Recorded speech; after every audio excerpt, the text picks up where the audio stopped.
ভাতিজা দেখো যদি গত মাসের কয়টা বাকি আমার। চাচা গত মাসে তো আপনার বাকি ছিল 2050 টাকা।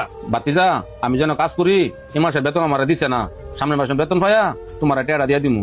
এখন আমার বাকি 5 কেজি চাইল দাও না।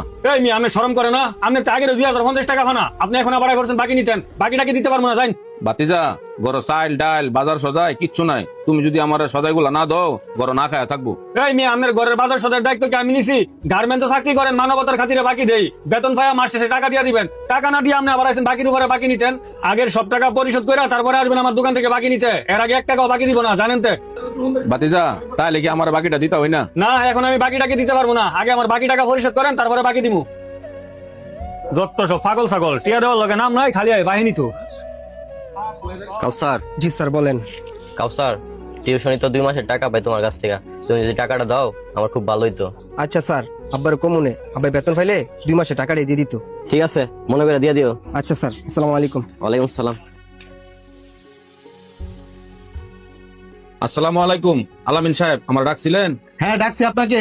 2 মাসের ঘর ভাড়া বাকি আছে, ভাড়া দেন না কেন? এই মাসের বেতন দেওয়া পাইছি না, এজন্য ঘর ভাড়া দিতে দেরি হইতাছে। আপনি বেতন পাইছেন কি পাইছেন না ওইটা আমার দেখার বিষয় না। আমি ঘর ভাড়া পাও না, আমার ঘর ভাড়া এখনই আপনার দিতে হবে। আপনি গার্মেন্টসে চাকরি করেন বলেই আপনার প্রতি সহানুভূতি দেখায় প্রতি মাসেই ঘর ভাড়া লেট করে নেই, তাই বলে আপনি প্রতি মাসে এরকম করবেন, এটা তো আমি মাইনা নিতে পারবো না।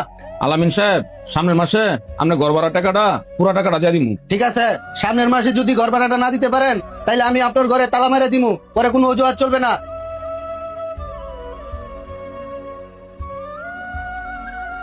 কিরে ভূত তুই আইস, যা ঘরে গিয়া ব্যাগটা তুই গিয়া তোর খাওয়ানোর ব্যবস্থা করি। আব্বা এই নেবেন 10,000 টাকা আছে, মুদির দোকানের ভেটটা ভাঙ্গালেও আর এনতে ঘর ভাড়া দিয়ে দিও। আর বাকি টিয়া দা ঘরের মধ্যে কিছু বাজার সদাই করো। কিরে বাজান তুই এত টিয়া ফাইছত কই? আব্বা আমার হাতের ফোনটা বিক্রি করে দিছি। তোর হাতের মোবাইলটা বেচে লাইছ? কি লেগে বেচছ? ওই মুদির দোকানদারে তোমার লগে যে খারাপ ব্যবহার করছে আমি দূর থেকে সব দেখছি। আমি চাই না আমার জন্য কেউ তোমার সাথে খারাপ ব্যবহার করুক, এই জন্য আমি আমার হাতের ফোনটা বিক্রি করে দিছি। এই টাকা দিয়া মুদির দোকানদারের ঋণ পরিশোধ করে দিও। আব্বা কাল থেকে আমি সিদ্ধান্ত নিছি পড়াশোনার পাশাপাশি নিজে কিছু একটা করবো। গার্মেন্টসের মধ্যে তোমার কাজ কম, ঠিকঠাক মতো বেতন দিতেছে না, এই জন্য আমি সিদ্ধান্ত নিছি নিজে কিছু করবো কাল থেকে। না ফুত তোর কাম করুন লাগতো না, আমার যত কষ্ট হোক আমি তোরা পড়ামু, তুই গিয়া মন দিয়ে লেখাপড়া কর। না আব্বা, পড়াশোনার কোনো ক্ষতি হতো না, আমি পড়াশোনার পাশাপাশি কোনো একটা কাজ করবো। টাকাই সব, টাকা যদি না থাকে 2 বেলা ভালো করে খেতে পারতাম না, পড়াশোনা করতে পারতাম না। ওরে আমার বাবা রে, আমার ফুদে মাশাআল্লাহ বড় হয়ে গেছে গা। আয় বাবা ঘরে গিয়া ভাত থেকে।